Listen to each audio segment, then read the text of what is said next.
আজকে অনেক সকালেই ঘুমটা ভেঙে গেছে, তখন বাজে ওই 5:30 মতো।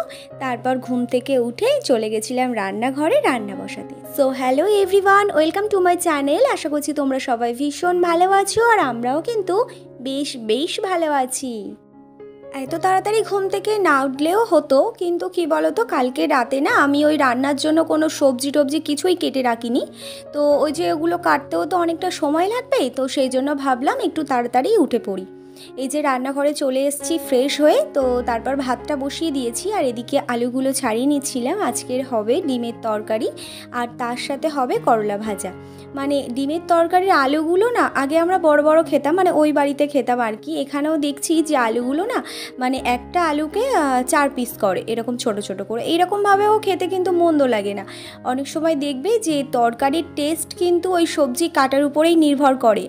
এইভাবে আলু কেটে ডিমের তরকারি করলে পরে না খুব সুন্দর আর কি টেস্ট হয়। বড় বড় আলু মানে দিলে পরে ওটাও ভালো লাগে, কিন্তু এই আলুগুলো না একটু সিদ্ধ হয়ে গেলে, কয়েকটা আলু একটু ম্যাশ করে দিলে বেশ তরকারিটা একটু থিকনেস হয়, বেশ ভালো লাগে আর কি। তো যাই হোক, এই যে আলু কেটে জলে ভিজিয়ে দিলাম, তারপরে এই পেঁয়াজ আদা রসুন সব আর কি একটু একটু করে ছাড়িয়ে দেবো। খুব একটা আর কি রসুন দেবো না, ওই 2-4 কোয়া দেবো।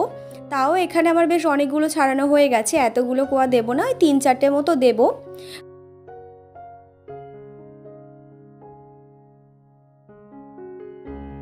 ডিমের তরকারির সাথে হবে করলা ভাজা, তো সেই জন্য আর কি করলাগুলো কেটে নেব। আর আজকের মনে হয় সকাল থেকেই বৃষ্টি শুরু হবে। 6:30 বাজে, তাও মানে একেবারে অন্ধকার হয়ে রয়েছে। আমি তো যখন উঠেছি সবে মাত্র সকাল হয়েছে, একটু অন্ধকার অন্ধকার ছিল, বাট সেটা আলাদা ব্যাপার ছিল। 5টা 5:30 বাজে সেই সময়। এখন তো ওই 6:30 পৌনে 7টা মতো বাজতে যায়। এখনও কিন্তু সূর্য মামার সাথে দেখা মেলেনি। বোধহয় আজকে সকাল থেকেই বৃষ্টি শুরু হবে। আকাশটা না একেবারে মেঘলা করে মানে অন্ধকার করে রয়েছে। তো যাই হোক, আমি এদিকে রান্নাটা বসিয়ে দিই। আলুটা আর ডিমটা আর কি একসাথেই সিদ্ধ বসিয়ে দিলাম। আলুটা হালকা আর কি সিদ্ধ করব, খুব একটা বেশি সিদ্ধ করব না। আলু না খুব একটা বেশি সিদ্ধ করলে পরে তো তেলে ভাজার সময় না কড়ার সাথে একেবারে জড়িয়ে যায়, আর সেই কড়ার সাথে জড়িয়ে গেলে পরে আলুগুলোও ঠিকঠাকভাবে ভাজা হয় না। তো সেই জন্য মোটামুটি আলুটাকে সিদ্ধ করেছিলাম।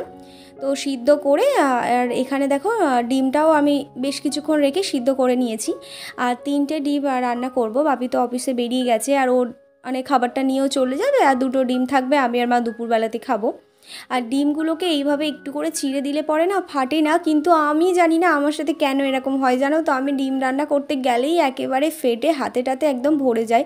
ওই জন্য আমি ডিমটাকে তেলের মধ্যে দিয়ে একেবারেই সরে গিয়ে দাঁড়াই, আর কড়াইয়ে তেল দিয়ে দিয়েছি। তেলটা বেশ গরম হয়ে গেছে। তারপর এই যে ডিমের মধ্যে হলুদ লঙ্কা আর লবণ মিক্স করে নিয়েছি। এবার এগুলোকে ভাজা বসিয়ে দেব।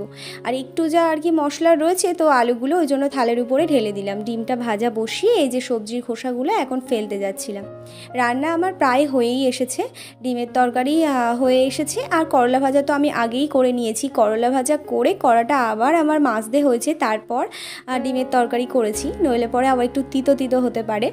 আর এই যে জামা কাপড়ও কাচা হচ্ছে। আকাশের অবস্থা এখন ভীষণই খারাপ, কিন্তু এই জামা কাপড়গুলো আমি আজকের আর কোনো জামা কাপড় কাচবো না।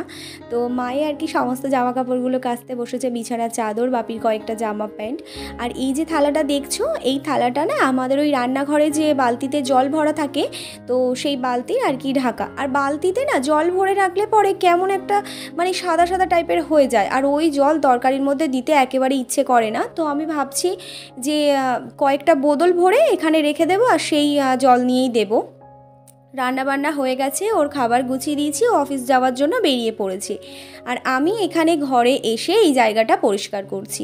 আর আমার বিয়েতে ওই যে একটা চৌকি টাইপের দিয়েছিল না, সেটাতে তো তেমন কিছু করা হয়নি। তো ভেবেছি যে এই জিনিসটাকে আমি ওই এঁঠো বা কোনো কিছু এরকম জায়গায় নিয়ে যাব না, এটা ওই পুজো টুজো হলে ঠাকুর ঠাকুর বসাবো। আর কালকে থেকে একেবারে ওই 3.5 দিন পর্যন্ত করে ঠাকুরের তো ছোঁয়াই যাবে না। আর আমি ভাবছি এই চৌকিটার মধ্যে গোপাল ঠাকুরকে বসাবো। মানে ওকে তো আর আমি না খাইয়ে রাখতে পারি না, কিন্তু কি করব বুঝতে পারছি না। তো দেখি, আমি কয়েকজনকে জিজ্ঞাসা করব, তারপর একটু ফোনে সার্চও করব যে অম্বুবাচীতে ঠাকুরের গায়ে হাত দেওয়া যায় কি না। আচ্ছা, তোমাদের যাদের যাদের বাড়িতে গোপাল ঠাকুর রয়েছে, তোমরা এই সময়টাতে কি করো বলো তো? আমি তো মানে বুঝতে পারছি না যে কি করব, কারণ ওকে তো আমি স্নান না করিয়ে না খাইয়ে তো রাখতে পারি না। তোমরা কি করো আমাকে একটু জানিও তো, তাহলে পরে না আমার একটু সুবিধাই হয়। আবার এই সময় তো মাটিও খুঁড়তে নেই, মানে মাটির কোনো কাজ করতে নেই, ওই জমি চষা বলো বা কোদাল দিয়ে মাটি খোঁড়া এরকম কোনো কাজই করতে নেই। রান্না করার তাড়াতে না সকাল থেকে সেইভাবে কিছু খেতে পারিনি, তাই একটু আর কি খেয়ে নিলাম। তো খাওয়া দাওয়া করার পরে এই যে ওই বাড়ি থেকে আমি ধোদল তার সাথে চিচিঙ্গে এই সমস্ত কিছু নিয়ে এসেছিলাম, সেগুলো না ব্যাগের মধ্যে ওইভাবেই ছিল আর ফ্রিজে রাখা হয়নি। তাই এই যে ফ্রিজে আর কি রেখে দিচ্ছিলাম। ফ্রিজের মধ্যে দেখলাম বেগুন, বাঁধাকপি, তার সাথে ঝিঙে এইসব সবজি রয়েছে। আর এই আমটা না কাঁচা মিঠে আম, মা একটা আমার জন্য পাঠিয়েছে। তো ভাবছি আজকে দুপুরেই আমটাকে কাটবো। আর তার সাথে ওই আমাদের গাছে তো এখন বিলাতি আমরা বড় হয়নি খুব একটা, মানে বড় হয়নি, ছোট ছোট হয়ে রয়েছে। ওই একটা দুটো মতো বড় মতো পেরেছিলাম, তো একটা আমি খেয়েছি আর একটা ছিল, মা সেটা আমার ব্যাগের মধ্যে দিয়ে দিয়েছে। আর আঁশফল নিয়ে এসেছিলাম, এই আঁশফল আর কি ফ্রিজের মধ্যে রয়েছে, একেবারে মানে মুখগুলো ফেটে গেছে, তো ওই জন্য দেখছি কেমন একটু কেমন একটা গন্ধ গন্ধ হয়ে গেছে। এখন বাজে সকাল ওই 9:30 মতো, আর 8:30টার দিকে না বৃষ্টি এসেছে। মানে সকাল থেকে আকাশটা একেবারে মানে মেঘে ঢাকা ছিল, আর দেখো একদম মানে মেঘে অন্ধকার হয়ে রয়েছে। আর 8:30টার সময় ও যেহেতু অফিস যাওয়ার জন্য বেরোয়, ভিজতে ভিজতেই গেছে। বললাম রেনকোটটা পরে নাও, বলছে এই টিপটিপে বৃষ্টি হচ্ছে, কি আর রেনকোট পরবো, যদি রাস্তায় জোরে বৃষ্টি আসে তাহলে পরে নেব। আর আজকে সকালবেলা দেখছিলাম আমাদের এই বাড়ির পিছনে যে মাঠটা রয়েছে, সেই মাঠে না মানে ট্রাক্টর দিয়ে জমি চষা হচ্ছিল।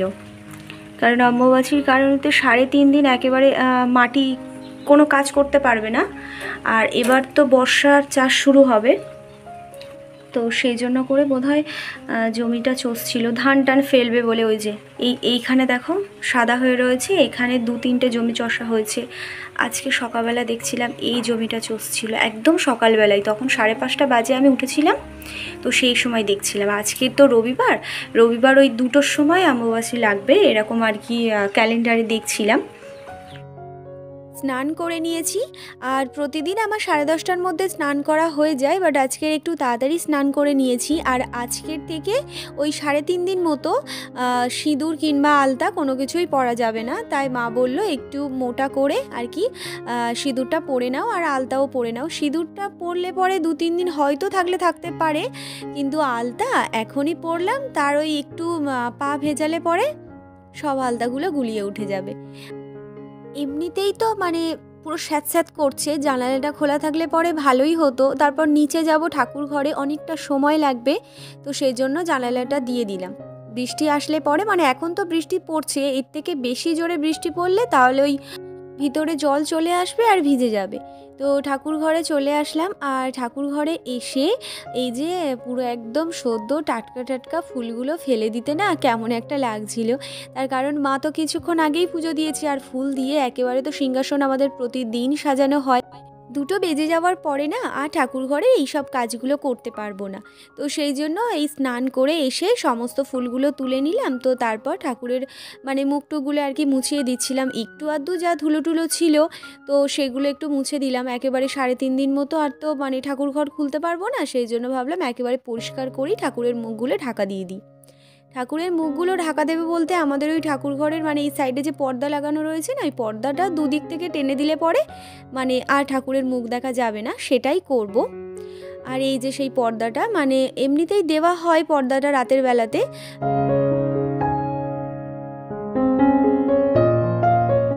আমি না অনেক ভিডিওতে দেখলাম যে সমস্ত ঠাকুরের মুখগুলো ঢেকে দেওয়া হলেও কিন্তু গোপাল ঠাকুর না মানে বাইরে বের করে নেওয়া হয়, মানে ঠাকুর ঘর থেকে বাইরে বের করে আর কি রাখা হয়। তো আমি ওই জন্য না গোপাল ঠাকুরকে বের করে নিয়েছি। মানে আমার ঠিক মনটা মানছিল না যে ওই 3.5 দিন মতো না খাইয়ে না স্নান করিয়ে রাখবো, মানে এরকমটা আর কি।